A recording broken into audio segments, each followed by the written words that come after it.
Anda masih mengikuti acara Batik Bincang Indonesia Tiongkok. Kembali lagi di Batik Bincang Indonesia Tiongkok. Pendengar, salah satu tradisi saat perayaan Imlek adalah makan dengan keluarga besar. Di Hari Raya Imlek, semua keluarga besar berkumpul di rumah yang dituakan untuk menikmati jamuan khusus dan melakukan sembahyang. Pendengar, berbicara tentang kuliner khas Imlek, ternyata setiap makanan khas Imlek memiliki makna yang begitu mengesankan. Dan pada pagi hari ini saya sudah bersama dengan Bapak Andi Chiu yang merupakan presenter bahasa Mandarin dan juga pegiat media Mandarin.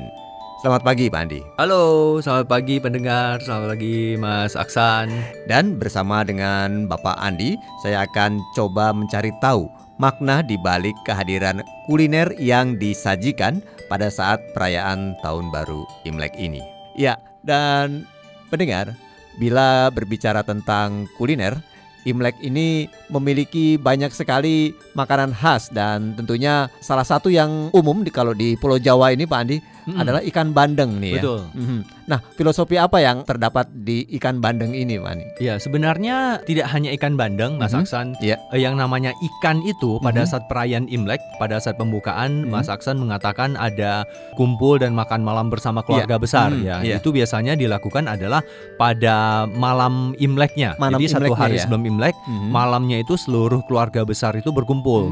Ya, mirip seperti teman-teman yang mungkin Muslim pada saat Idul Fitri semua keluarga berkumpul, teman-teman yang beragama Nasrani pada saat Natal. Jadi umumnya suku Tionghoa ini apapun agamanya pada saat tiba malam tahun baru Imlek itu semua harus berkumpul. Dan ikan ini menjadi salah satu makanan yang tidak boleh kurang atau tidak boleh tidak ada. Jadi panganan wajib sebenarnya. Betul, betul. Nah, dalam pengalaman saya melihat ikan bandeng ini umumnya selalu ada di keluarga-keluarga Tionghoa yang tinggal di Pulau Jawa. Di Pulau Jawa gitu. ya. Kalau misalnya di Sumatera atau di daerah Kalimantan, kita juga makan ikan di malam Imlek, tapi tidak mesti ikan bandeng gitu. Nah, itu yang sedikit berbeda yang saya lihat. Nah, pentingnya ikan ini karena berbagai jenis makanan khas Imlek ya Mas Aksan sebenarnya berkaitan erat dengan bahasa Mandarin atau namanya gitu. Oh gitu. Jadi banyak sekali makanan ataupun ornamen-ornamen Imlek itu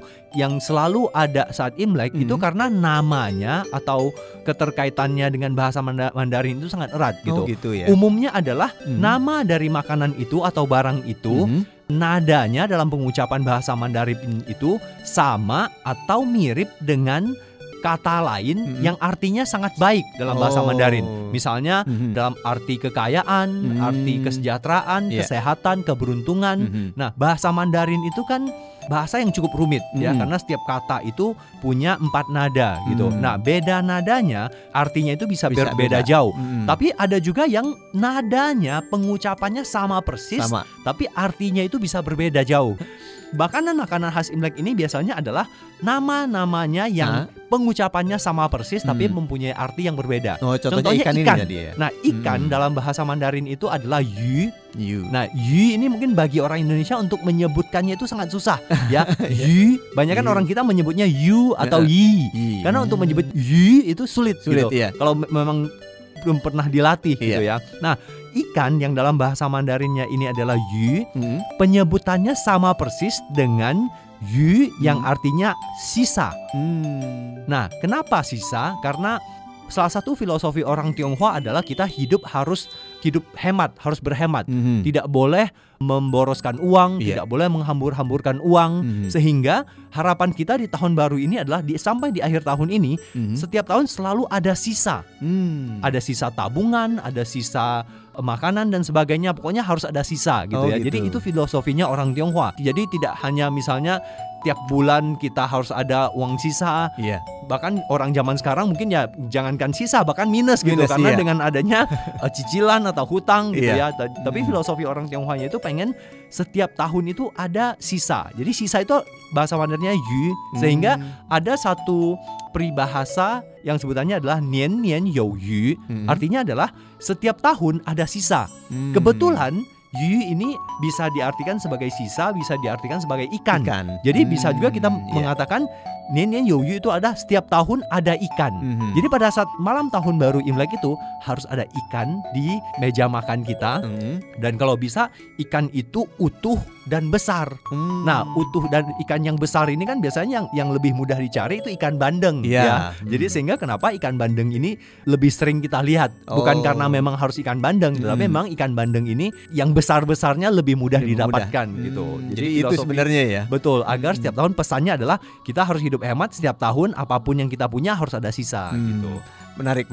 Dan satu hal lagi Pak Andi, yang sering saya lihat nih kalau Imlek itu kan ada kue keranjang nih. Betul. Nah itu pasti ada tuh kue keranjang nih. Betul. Nah ini ada makna tersendiri di balik kue keranjang ini Pak Andi. Ada, dan kue keranjang ini ya masih berkaitan dengan bahasa Mandarinnya juga. Masih ada Betul, bahasanya yang juga dengan ya. pengucapan yang mirip gitu.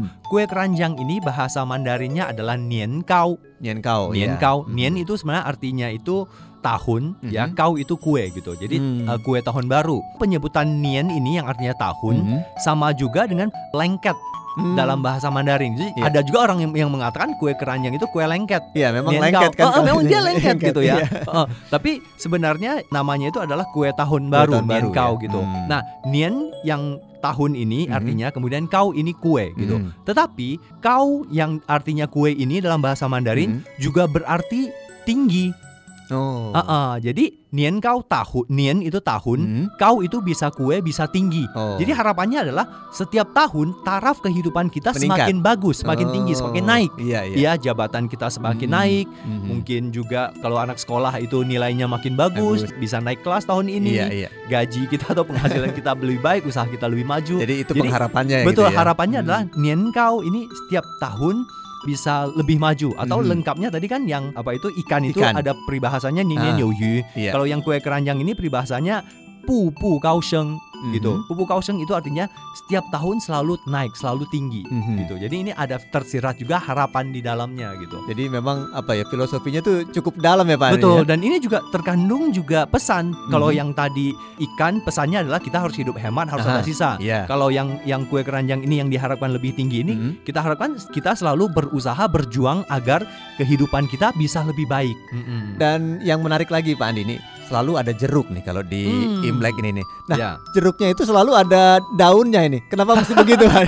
Sebenarnya tidak ada daun bukan keharusan. Nggak harus keharusan. Cuman kalau yang ada daun mungkin kelihatannya lebih bagus ya, lebih berwarna-warni gitu. Tapi saya sering melihat selalu ada daunnya gitu. Nah, jeruk ini sampai saat ini masih ada orang Tionghoa atau keluarga Tionghoa tertentu yang apabila kita mengunjungi sanak saudara atau teman pada saat Imlek itu, kita bawa 2 buah jeruk ke rumahnya untuk ditukarkan. Jadi orang rumah itu juga menyediakan jeruk untuk ditukarkan ke kita gitu. Ya, tapi sayang sekali tradisi seperti ini sudah tidak banyak diwariskan karena mungkin orang zaman sekarang merasa wah, saya bawa jeruk repot gitu. Ya, padahal cukup bawa 2 aja. Ya, dan orang yang didatangi rumahnya juga harus menyediakan 2 jeruk untuk ditukarkan gitu. Ya, cuman kadang kita pikir wah, jeruk yang saya bawa besar ditukarin yang kecil. Itu bukan itu yang utama ya, itu hanya lelucon aja gitu. Jadi jeruk ini juga bahasa Mandarinnya adalah ju. Nah, ju ini juga penyebutannya bagi kita lidah orang Indonesia juga agak susah. Ya, seperti yu tadi kan. Kalau ini ju gitu. Nah, ju ini dalam bahasa Mandarin ada satu kata namanya ji. Ji ini artinya keselamatan atau keamanan, hidup selamat gitu. Jadi ju dan ji ini karena penyebutannya mirip, jadi juga digunakan sebagai satu ornamen Imlek yang menandakan wah, semoga di masa depan kehidupan kita bisa aman, bisa baik gitu.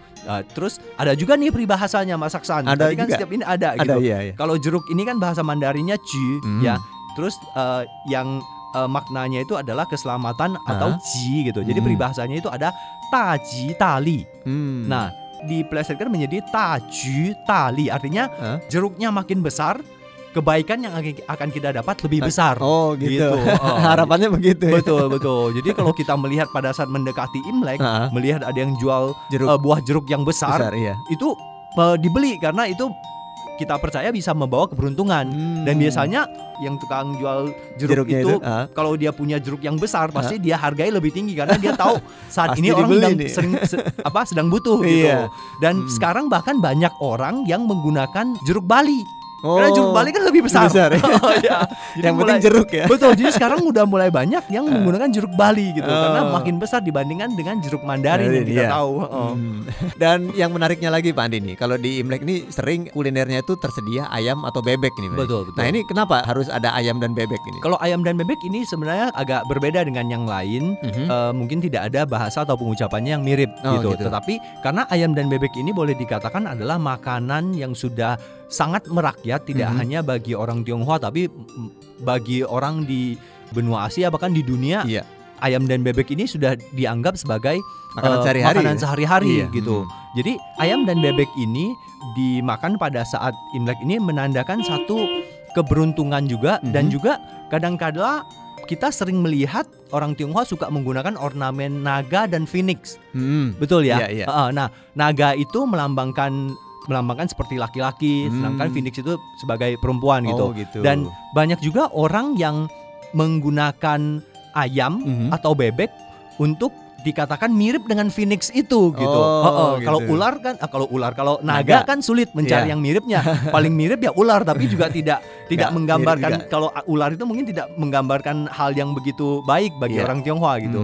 Jadi ayam dan bebek itu menandakan phoenix yang membawa kebaikan dan keberuntungan bagi kita. Gitu. Jadi banyak sekali filosofi yang mungkin sebagian besar dari kita belum tahu nih ya, makna di balik kuliner Imlek ini. Dan satu hal lagi Pak Andi kan, selain itu ada mie panjang umur nih. Nah, mie panjang umur ini kan selalu ada juga nih. Nah, ini mungkin pengharapannya agar panjang umur juga mungkin. Tentu pasti. Iya, karena pada saat tahun baru Imlek ini segala doa kita, segala harapan kita terhadap masa depan, terhadap kehidupan kita biasanya kita panjatkan di saat itu gitu. Karena tahun baru kan harapan baru gitu. Tentunya salah satu harapan banyak orang adalah ingin sehat dan panjang umur. Nah, salah satu makanan yang menggambarkan panjang umur ya ini, ya mie ini gitu. Bahkan kita sering melihat mungkin orang-orang Tionghoa pada saat ulang tahun juga makan mie.